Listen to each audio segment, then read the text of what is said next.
Bum bum bum bum bum bum bum bum bum bum bum bum. The Peter Dislike Show. Bum bum bum bum bum bum bum. Bum bum bum bum bum bum bum bum bum bum bum bum. The Peter Dislike Show. Bum bum bum bum bum bum bum. Happy Valentine's Day. I want to talk about some of the best romances I ever had because most of them actually don't involve another human being. And what's really unfortunate is that there's a huge imbalance in our mainstream media, right? We hear about all these romantic relationships that involve two or sometimes more people, but never the romances that one may enjoy by themselves. And I think that's tragic because I think some of the best romances that could happen don't involve another human being. I think we're really missing out. And I thought I would talk about the biggest romantic stories in my life. See, I wrote a list of the biggest romances I ever felt in my life. And among the top 10, at least seven or eight of them don't involve another human being. So I thought I would talk about it a little bit. My first one that I can remember when I really felt love without another human being, I was 21 years old. I was just getting ready to move out of my family's home. My family and I lived in Pittsburgh, Pennsylvania. I was moving to Rochester, New York to pursue my PhD. And as I was driving by myself, I thought this is like my first time having some freedom to do things the way I want to do it. And I got on the highway, and just before I reach Rochester, I see a big sign that says Rochester and then 62 miles or whatever it was. And I remember thinking to myself, great, Rochester is going to be where I meet my future wife, and I'm going to make my big discovery, become famous here. Now, it turns out I did meet my future spouse in Rochester, New York. It wasn't a wife in the traditional sense. I'll get to it in a second. And who knows? Maybe I did make some famous discoveries there that haven't been recognized yet. So that was good. And then I started pursuing my PhD. Now, a year and a half into the program, I ran into some drama. And the reason I ran into drama was due to peer pressure. I was 22 years old. I was working with a bunch of other PhD candidates. Some of them, most of them were married or at least in a committed relationship. They were quite a few years my senior, obviously. I was also working as a teaching assistant at the school, and I got a bunch of students who were experimenting with their body. So I felt a lot of peer pressure to hook up with somebody, if you will. I've learned to tune that out in more recent times, but at the time I felt a lot of peer pressure. So I got involved with a number of girls, and I quickly got messed up by that, and I almost dropped out of school. I don't always, especially when you're desperate, you don't always use the best judgment and all that.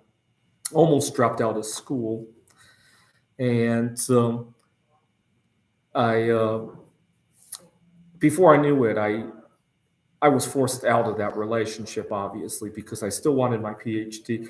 And then the Sunday after I broke up with the girl, there was a coin show that I wanted to go to. And I was scared out of my mind, not having a girl to take to that coin show.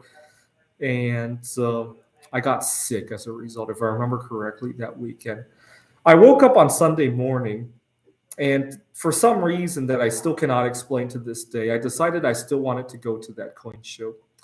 I rode my bicycle to the coin show, and I had a really good time. I probably went there with the idea that I could maybe meet a girl at the coin show to start over again, but I went there and I had a really good time and discovered I didn't need the girl. And so I sometimes call this my other PhD thesis, which is the idea that you don't need a partner in order to enjoy romance. Because it was one of the biggest discoveries I've made during my years in Rochester, New York.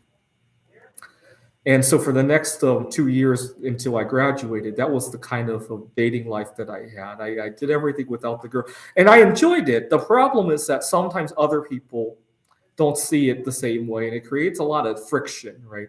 People think that I'm wasting my time. They prioritize it less, right? At the workplace, if my colleague wants to go out with a partner, Another colleague wants to go out with a same-sex partner, and I want to go out by myself. Mine gets prioritized at the very bottom, right? That's the most unfortunate part of it, right? Okay, so toward the end of my PhD program, I started competing in the Computer Olympiad. What had happened was my grandpa had passed away. He passed away just a month shy of my graduation from Rochester Institute of Technology. And to take my mind off of grandpa passing away, I went online to read about some contests that I could join. Even though I was very content with my romantic life with myself, I did want to network more for career purposes. And I learned about the Computer Olympiad. And the first computer game I ever wrote was Othello. I had already written a very simple Othello AI for a class project a couple months earlier, and I dug it up, and it was horrible, the first one I wrote. It was only to demonstrate the search algorithms. I dug it up and I significantly improved it. And before I knew it, I was competing at my first Computer Olympiad in Yokohama, Japan in August of 2013. And while I was there, I visited the Mount Fuji and the theme park, Fujiku theme park, which has the world's steepest roller coaster ride. Again, one of my biggest romantic stories of all time, probably. Well, 3 years after that, in 2016, I was once again peer pressured back into a relationship. And one day, I was arguing with the girl. She lived with her parents, and I was at her parents' home, and we were arguing. She thought I was cheating on her because I was spending a lot of time by myself writing computer games and sometimes going out on dates by myself instead of with her, and she thought I was cheating. And when I explained to her, yeah, I am cheating on you, but with myself, with my computer games, with whatever, that made her even more upset. She thought I was making excuses. And things got really heated, and I stormed out of their home.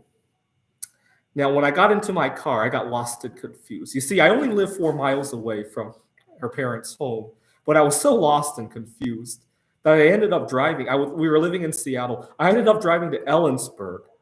Go Google Map that, by the way. That's how lost and confused I was. When I got to Ellensburg, they have very dark skies. There's not a lot of city light pollution. And I saw Jupiter, I saw Saturn, I saw the Milky Way. And then I did some Googling, and I learned that Jupiter and Saturn were going to come into conjunction in 2020.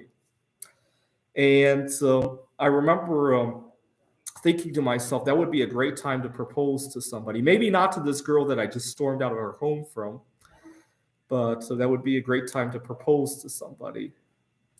And then eventually, a year later, I met another girl. And I set that as the date that I would propose to her. Unfortunately, we all know what happened the 9 months before that. We all had to stay 6 feet apart from each other. And the first couple of weeks that we were 6 feet apart, I wrote an AI for the game of backgammon, and I named it Corona Gammon, the AI. Because at the time, we thought that was only going to be 2 or 3 weeks. It would just be it wouldn't even function correctly. Little did I know I would keep writing that AI until it would be the #1 backgammon AI in the world. Eventually, being 6 feet away from each other really took a toll between me and the girl, and we broke up. And on December 21st, 2020, I went to Ellensburg by myself to view the conjunction of Jupiter and Saturn. Again, another romantic getaway that didn't involve anybody else. And so that was great. I took up after we started to reopen. I took up bowling, and before I knew it, I was scoring in the 200s. My highest score was a 242. I think I recorded myself as I was doing that.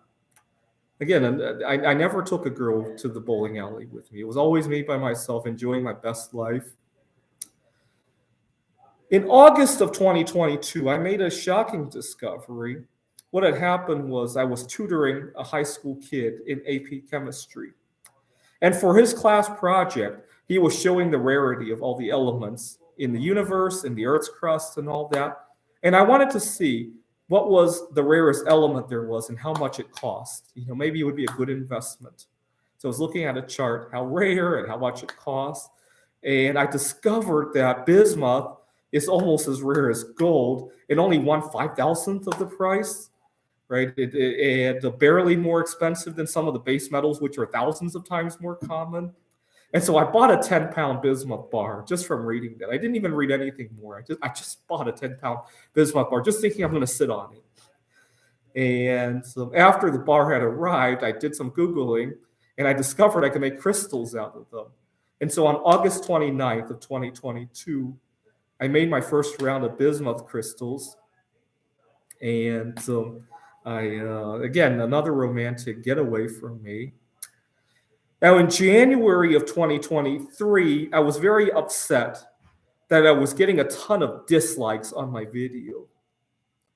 I had been YouTubing for 12 years at this point, and all of a sudden, I'm getting dislikes, and it was very upsetting to see. One day, I got so upset that I screamed the Peter Dislike Show into the camera. Before I knew it, I got thousands of dislikes on that video.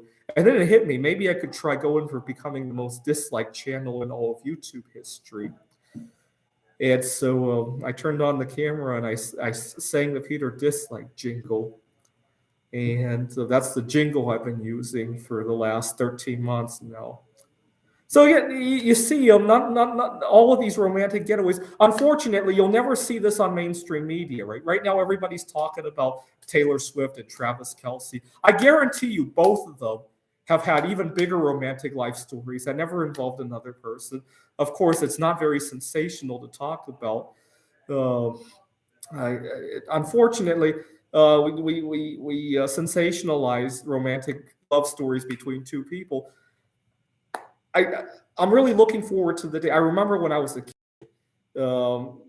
same-sex marriage was not in vogue, and nowadays it's hard to think about life without it, right? I hope one day we could start to accept that there are romances that between humans and other things, right? It doesn't have to be between another human, right? And I guarantee you, they're very widespread. Unfortunately, a lot of people have to keep them closeted, which is a shame, because it peer pressures people into bad relationships. It keeps people out. It serves like a gate to keep people out, right? Just because they feel romance in different ways, right? And imagine right now as I speak, I'm still grappling with long COVID symptoms.